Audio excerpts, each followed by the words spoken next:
Lounge में बैठ गए। वालिदा ने फौरन मुलाजिम को बुलाया और पानी लाने को कहा।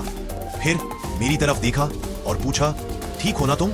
क्या बात है, क्यों हमारा दिल ठेला रहे हो? कुछ बताते क्यों नहीं?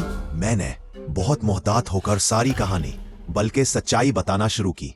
जैसे जैसे मैं अपने बयान में आगे बढ़ रहा था, वैसे वैसे मेरे माँ बाप के चेहरों की रंगत उड़ती जा रही थी। वो मुझे इस तरह देख रहे थे जैसे मैं खुद कोई गैबी मखलूक हूं और शायद उनके सामने कोई मंत्रा पढ़ रहा हूं। जब मेरी कहानी इख्तिताम को पहुंची तो मेरी वालिदा के सब्र का पैमाना लबराइज हो गया।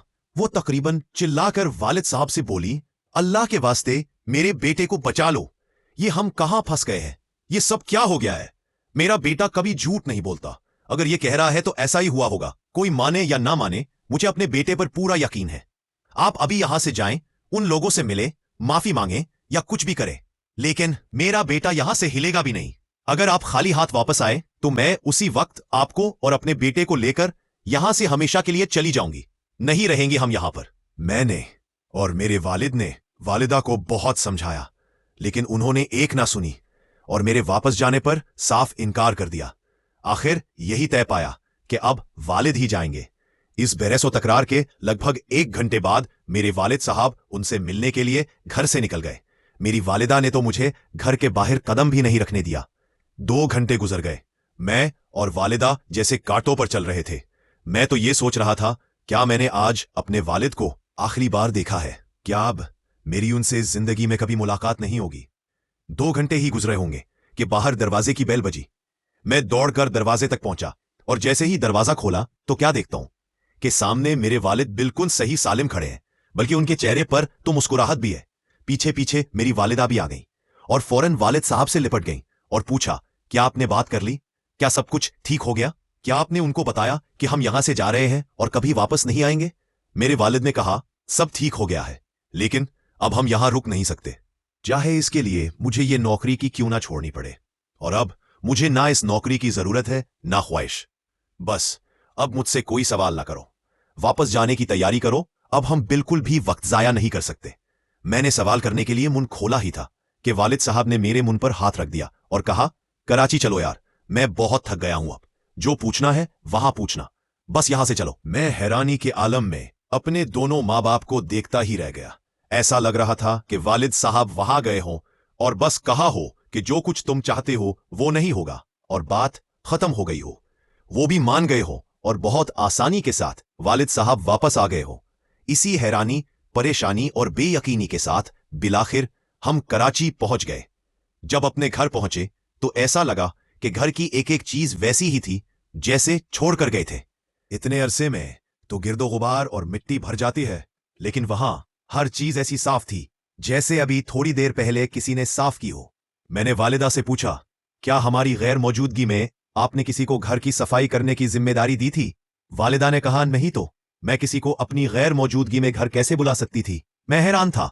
घर तो घर, बाथरूम से लेकर गार्डन तक सब कुछ इस तरह धुला हुआ था जैसे रोज इन्हें मेंटेन किया गया हो। बहरहाल दिन गुजरते गए, सब कुछ ठीक चलता रहा, लेकिन मेरे सवाल मेरे दिमाग में अटके हुए थे और जब भी मैं वालिद साहब से पूछने की कोशिश करता, वो किसी न किसी बहाने से बात टाल देते। एक और बात जो मुझे तजस्सुस का शिकार किए हुए थी वो ये थी कि अब वालिद साहब ऑफिस भी नहीं जा रहे थे और जब मैंने पूछा तो उन्होंने सिर्फ इतना कहा कि वो अपनी जॉब छोड़ चुके हैं। घर का खर्च दिन और रात वैसे ही थी, बल्कि अगर मैं कहूं कि माशी हालात पहले से भी बेहतर थे तो ये गलत नहीं होगा। लेकिन सबसे ज्यादा जो बात मुझे परेशान किए हुए थी वो ये थी कि मेरे दोनों माँ बाप के मिजाज में बहुत फर्क आ चुका था। दोनों बहुत चुपचाप रहते थे और महज काम की बात, कोई और बात कभी नहीं करते थे। उनके मिजाज में सिवाय संजीदगी के मुझे और कुछ नजर नहीं आ रहा था। वो ऐसे तो कभी नहीं थे। घर में हंसी मजाक भी होता था, चुपकालिश भी मैं उनकी हर बहस का मरकज होता था। अब मुझसे कोई नहीं पूछता था कि मैं कब आया कब गया, मैंने खाना खाया भी है या नहीं। काम मेरे सारे होते थे, लेकिन वो अपनाइयत और वो फिक्र अब कहीं नहीं थी। ऐसा लग रहा था जैसे मैं 2 अजनबी लोगों के साथ एक ही घर में रह रहा हूं। दिन ब दिन मेरी परेशानी बढ़ती जा रही थी। कुछ था जो या तो मैं समझ नहीं पा रहा था या मुझसे छुपाया जा रहा था। कुछ और वक्त गुजर गया। घर के मामलात और वालिदैन के मिजाज में कोई फर्क नहीं आया। मैंने अब कॉलेज में एडमिशन भी ले लिया था, लिहाजा पढ़ाई और दीगर सिलसिलों में मैं भी मसरूफ हो गया। लेकिन फिर भी वो वाकया मेरे जहन से निकला था, ना निकल सकता था। वो एक ऐसा ट्रॉमा था जिससे जान छुड़ाना फिलहाल बहुत मुश्किल था। इसी वजह से मैं अपने वालिदैन को भी स्पेस दे रहा था कि वो भी तो उस सनेह का शिकार हुए थे। उन्हें भी शायद वक्त चाहिए होगा कि उस ट्रॉमा से बाहर आ सके। किससे जिक्र करके दिल हल्का करते, कौन सुनता और कौन यकीन करता हमारी बात पर।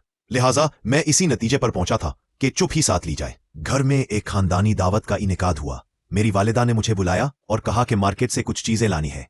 मैंने उनसे लिस्ट ली, गाड़ी में बैठा और सुपरमार्केट पहुंच गया। गाड़ी पार्क करके गाड़ी से उतरा ही था कि अपने सामने चादर में लिपटे एक शख्स को खड़ा पाया। उस शख्स ने मुझे देखकर चादर जो उतारी तो मेरे पैरों तले जमीन ही निकल गई। मेरे सामने वही काशिफ यानी कंजूर खड़ा था और वो मुझे देखकर मुस्करा रहा था। मैंने उसे देखकर अपना रास्ता बदलने की कोशिश की तो दूसरी तरफ भी उसी को पाया। आखिर मैं एक जिन से कैसे भाग सकता था। मैं रुक गया और कांपने लगा। वो मेरे करीब आया और बोला, क्यों डर रहे हो मेरे दोस्त? मैं तुमको कोई नुकसान पहुंचाने नहीं आया। मैं तो बस तुम्हारे ज़हन में पैदा होने वाले सवालों का जवाब देने आया हूं। आजकल तुम बहुत परेशान हो, है ना? तुम्हारे वालिदैन का रवैया अजीब है, ऐसा ही है ना? तो सुनो, अब तुम्हारे दोनों माँ बाप वो नहीं हैं जो थे, क्योंकि अब वो हमारे काबू में है। यही डील हुई थी और तुम्हारे वालिद ने तुमको इस मामले से निकालने के लिए अपने आप को और तुम्हारी वालिदा को हमारे सामने पेश कर दिया था। जिन लोगों को तुम अब घर में देख रहे हो वो तुम्हारे वालिदैन के जिस्म तो है, लेकिन उनके अंदर हम बसते हैं। भाई, ऐसे मान बाप पर कुर्बान जाऊं, क्या कुर्बानी दी है अपनी इकलौती औलाद के लिए। बस अब तुमको उनसे कभी भी कोई बहस नहीं करनी। मुझे तुम्हारे सामने आना पड़ा क्योंकि मुझे अब ये लग रहा था कि किसी भी दिन तुम ये मुद्दा उनके सामने उठा दोगे और अपने लिए मौत को चुन लोगे। लिहाजा इस बात का ख्याल रखना। उसकी आवाज में पहली बार धमकी से ज्यादा फैसले का लहजा था। तुम्हारे लिए यही बेहतर है कि तुम अपने माँ बाप की कुर्बत को एंजॉय करो, वरना वो रह जाएंगे। हाँ, तुम एक नहीं, दो नहीं, 4 से 6 जिन इस वक्त तुम्हारे वालिदैन को काबू किए हुए हैं। तो ये कोशिश भी मत करना कि किसी आलिम से रब्ता करो, क्योंकि अगर तुमने ये किया तो हम तुमको वक्त नहीं देंगे और आनून फानून तुमको और तुम्हारे वालिदैन को फना कर देंगे।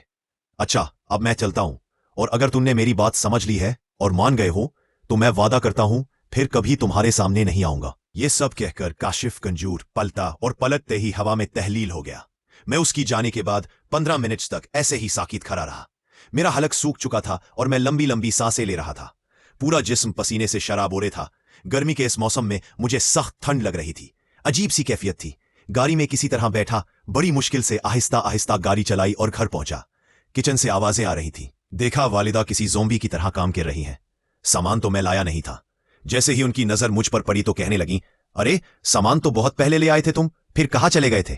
क्या किसी दोस्त से मिलने गए थे? अब मेरे लिए कोई बात भी सरप्राइज नहीं थी। समा भी आ चुका था जो कि मैं नहीं लाया था। अब तो हर बात मुमकिन थी। शाम को दावत भी हुई और मैं ड्राइंग रूम के कोने में बैठा बस अपने माँ बाप को देखता रहा। क्या बताता किसी को कि ये जिंदा भी है या नहीं? ये अब कहाँ है मुझे पता नहीं। मेरे सामने तो अब मेरे माँ बाप के सिर्फ जिस्म ही थे। वक्त गुजरता रहा और मैं अब जॉब करता हूं। शादी का तो कभी सोचा भी नहीं, क्योंकि मैं किसी भी सूरत किसी और को इस चक्कर में फंसाना नहीं चाहता था। मुझे नहीं मालूम आगे क्या होगा। क्या मेरे माँ बाप इस वहशत से कभी बाहर आ भी सकेंगे? क्या मैं कभी उनके साथ एक नॉर्मल जिंदगी गुजार सकूंगा? इसका जवाब मेरे पास तो नहीं है, लेकिन अगर आपके पास हो तो जरूर मुझसे शेयर कीजिए।